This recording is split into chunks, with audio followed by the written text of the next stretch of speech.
राही, मुझे बहुत डर लग रहा है। कहीं हम दोनों को अलग ना होना पड़ जाए। जुनैरा, फजूल बातें मत करो, ऐसा कुछ भी नहीं होगा। और हसाम भाई और रोशनी के बीच में जो भी मसला है ना, बहुत जल्दी ठीक हो जाएगा, तुम फिक्र ना करो। रोशनी की कोई गलती नहीं है, लेकिन देखो जुनैरा, रिश्तों में कुछ इस किस्म के गुंजल पड़ गए हैं कि हम चाहते हुए भी कुछ नहीं कर सकते। अगर हम रोशनी के हक की बात करते हैं तो वहां किरण है, और खुदा ना खास्ता उसके साथ कुछ गलत होता है तो तुम्हारे लिए यहां मसला खड़ा हो जाएगा। इसलिए कहते हैं कि एक घर में एक से ज्यादा रिश्ते नहीं करने चाहिए। मैं दुआ करूंगी कि सब ठीक हो जाए, इंशाल्लाह। पता है राही, मैं असल में कहना क्या चाहती हूँ। क्या? आप बुरा तो नहीं मानेंगे ना? अरे बाबा, मुझे क्यों बुरा लगेगा, तुम बोलो क्या बात है। अगर मेरा शक और रोशनी का यकीन ठीक है, मतलब मेरे अम्मी अब्बू हमारे अम्मी अब्बू नहीं है, तो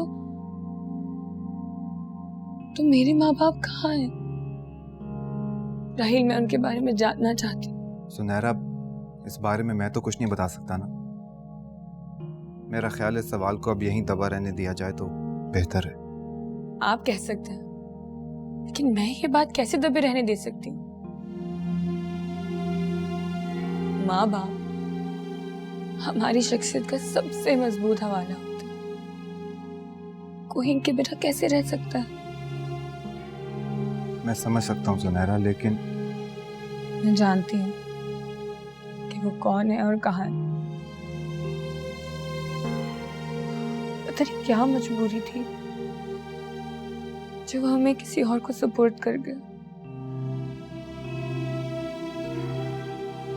पता नहीं वो लोग जिंदा भी होंगे कि नहीं।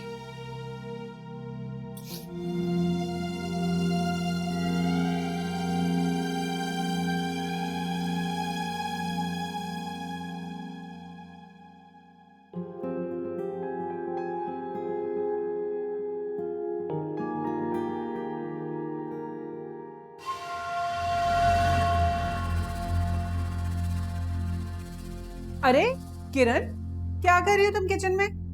वो अम्मी, मैं कॉफी बना रही थी।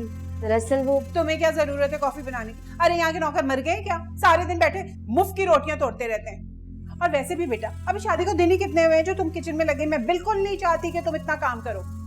वो सब ठीक है आंटी, लेकिन सुबह से कमरे में बैठी हुई बोर हो जाती हूँ, सोचा थोड़ा काम कर लूं। हाय अल्लाह, कितना फर्क है बेटा तुम में और तुम्हारी बहन में।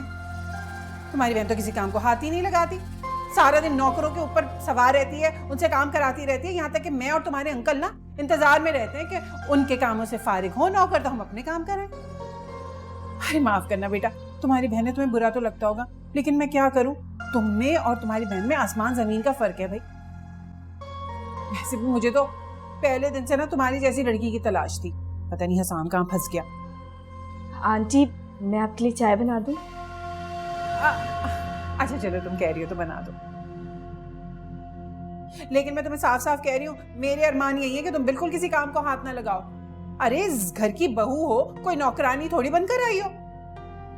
आंटी, अपना काम करने में कैसी शर्म, और सिर्फ चाय ही तो बना रही हूँ। वैसे एक बात पूछूं तुमसे, बुरा तो नहीं मानोगी कि तुम्हारी सगी बहन है ना रोशनी? क्या मतलब अम्मी? भाई तुम दोनों के मिजाजों में इतना फर्क है, और वैसे भी तुम्हारे साथ तुम्हारी शादी में उसने जो कुछ किया, अरे कोई सगी बहन अपनी बहन के साथ करेगी क्या? अच्छा भाई देखो, मुझे इतनी चालाकियां नहीं आती, मुझे माफ कर देना, बस जो मुंह में आता है बक देती हूँ। अच्छा बस मेरी चाय बना के ना कमरे में ही ले आना, दोनों मिलकर पिएंगे, ठीक है? अब बात सुने, वो मुझे आपसे कहना था कि आप मुझसे इस तरह माफी मांगा नहीं करें, मुझे अच्छा नहीं लगता। आप मेरी माँ की जगह है ना, अगर आप कुछ बोल रही हैं तो हमारी भलाई के लिए कह रही हैं ना। प्लीज आप मत कहा करें इस तरह। है मेरी बच्ची, कितनी समझदार है। मुझे तुमसे पूरी यही उम्मीद थी। हाँ चलो चाय वहीं ले आओ।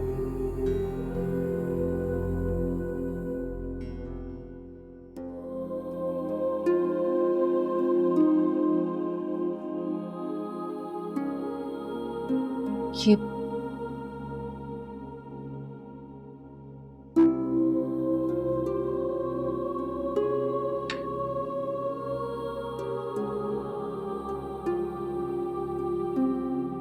क्या बात है जलील साहब, आपकी तबीयत तो ठीक है? बताइए।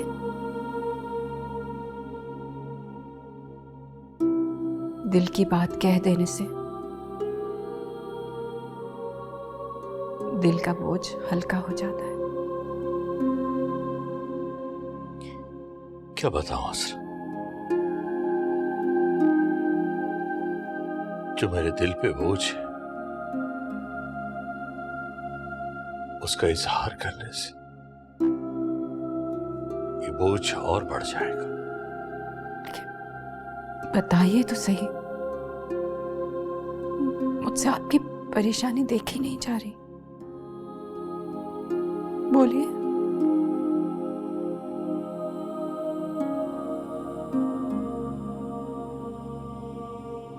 मैं अपने आप से जंग लड़ रहा हूं,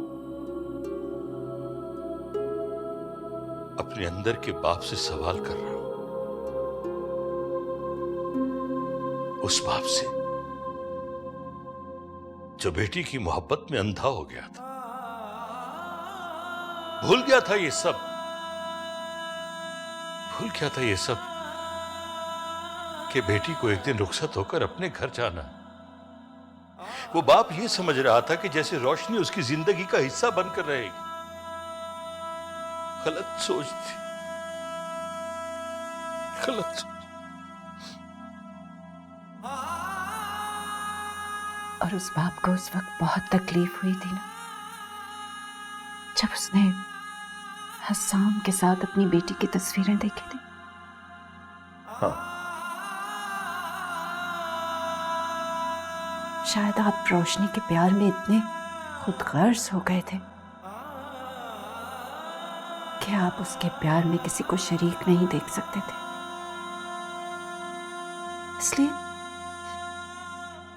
इसलिए गुस्से और जज्बात में आकर आपने अपनी बेटी को ही सजा सुना डाली।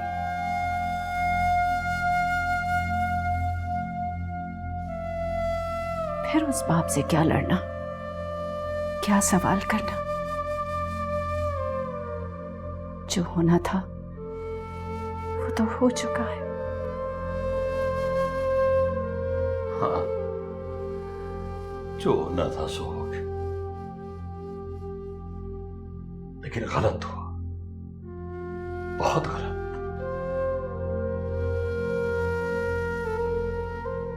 एक बात कहूं जलील साहब, बुरा मत मानिएगा,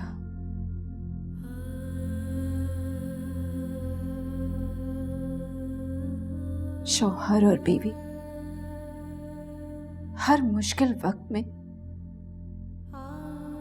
एक दूसरे से बात करते हैं, मशवरा करते हैं, तब कोई फैसला करते हैं।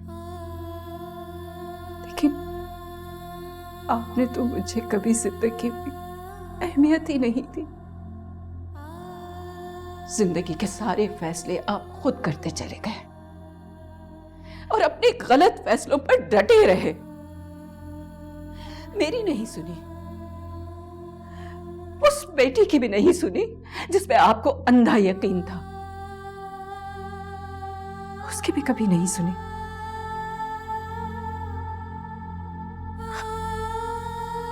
अपने आप को परेशानियों से निकालिए।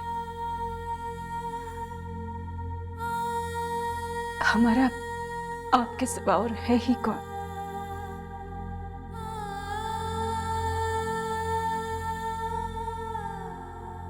मैं खुद को संभालने की बहुत कोशिश करता,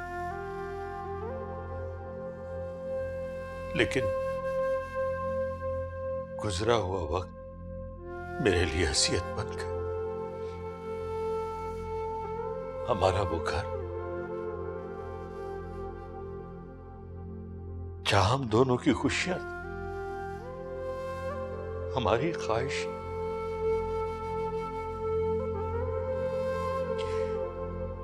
हमारे बच्चों का बचपन, उनके कह एक एक करके सब खत्म हो गया।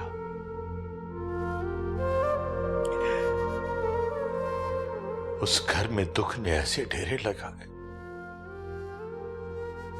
कि खुशी नाम की हर चीज हमसे दूर होती गई, दूर हो गई। इस घर की चार दीवारी से हमारी बहुत सी यादें जुड़ी हैं। उस घर की हर चीज से हमारी यादें जुड़ी हैं। जब मैंने उस घर को छोड़ा तो मुझे लगा जैसे मेरे सर से छत छिन गई। मेरे दिल को कितनी तकलीफ हुई, आप मुझसे पूछिए।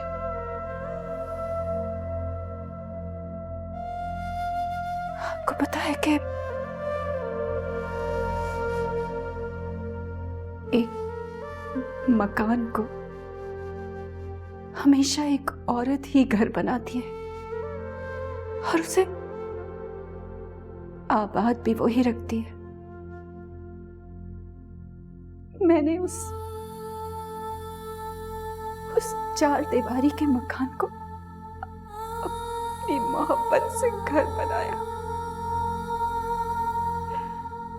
लेकिन मुझे उस घर को भी छोड़ना पड़ा आपकी वजह से, सिर्फ आपकी वजह से। ये अजरा, ये तुम क्या कह रही? ठीक कह रही हूं मैं, बिल्कुल ठीक कह रही हूं। पहले आपने बेटी को बेचा लाड प्यार से बिगाड़ा, उसके बाद उसके लिए गलत फैसला किया और फिर दूसरी बेटी की गलतियों पर पर्दा डालने के लिए आपने एक और गलत फैसला किया। तो महल्ले वाले क्या इज्जत करेंगे हमारी? बोलिए, बताइए। जो किस्मत में लिखा था वही हुआ है। किस्मत को जिम्मेदार मत ठहराइए जलील साहब। हम अपनी गलतियों और नाकामियों को उन पर पर्दा डालने के लिए किस्मत को जिम्मेदार ठहरा देते हैं। कुछ अच्छा होता है तो हमने किया, कुछ बुरा होता है तो उसके लिए किस्मत को जिम्मेदार ठहराते हैं, लेकिन ऐसा नहीं है। गलतियां हमारी ही होती हैं और हमें उनको तस्लीम करना चाहिए।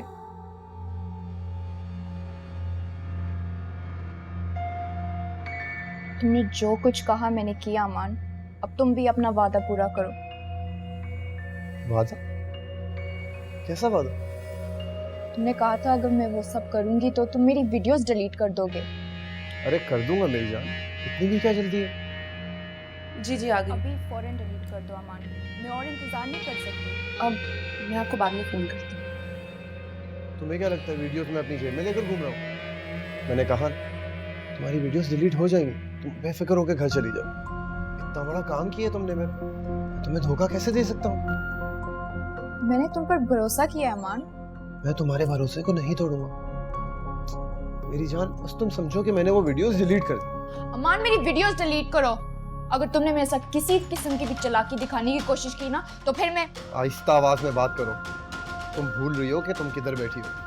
अगर मेरे साथ ज्यादा ब्लैकमेलिंग करने की कोशिश की ना तो मेरी एक कॉल पर तुम्हारी वीडियो वायरल हो जाएगी, समझी तुम? और मैं अपने खैर पाँव का अच्छी तरह से ख्याल रखना जानता हूँ। तुम ऐसा कैसे कर सकते हो मेरे साथ?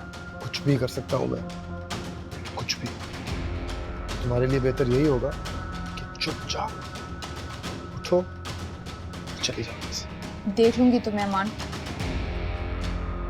याद रखना ये आखिरी बार था, तुम्हें मेरा पीछा अब छोड़ना होगा। ओह, आप यहाँ?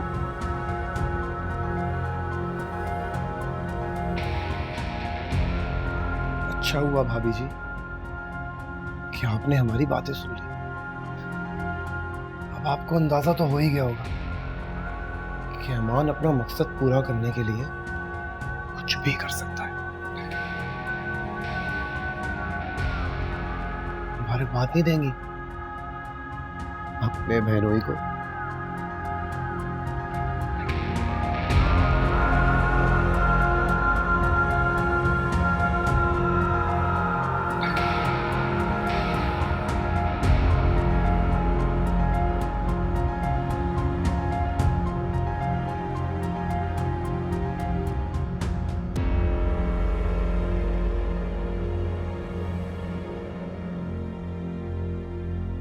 हाँ,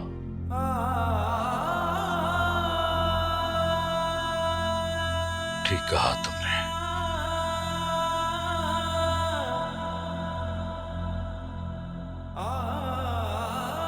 हमें तस्लीम करना चाहिए।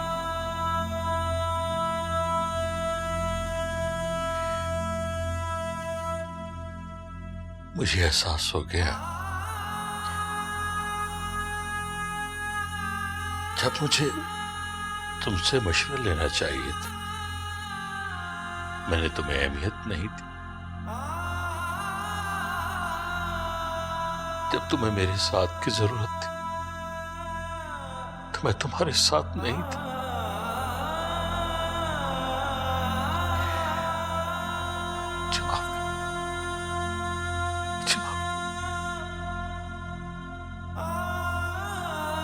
ऐसा मत कहे।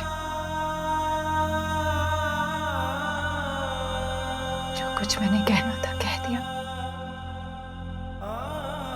और जब आपको एहसास हुआ आपने कह दिया, बात खत्म हो गई। दिलों में बातें रखने से फासले बढ़ते हैं, और मुझे ये अच्छा नहीं लगता।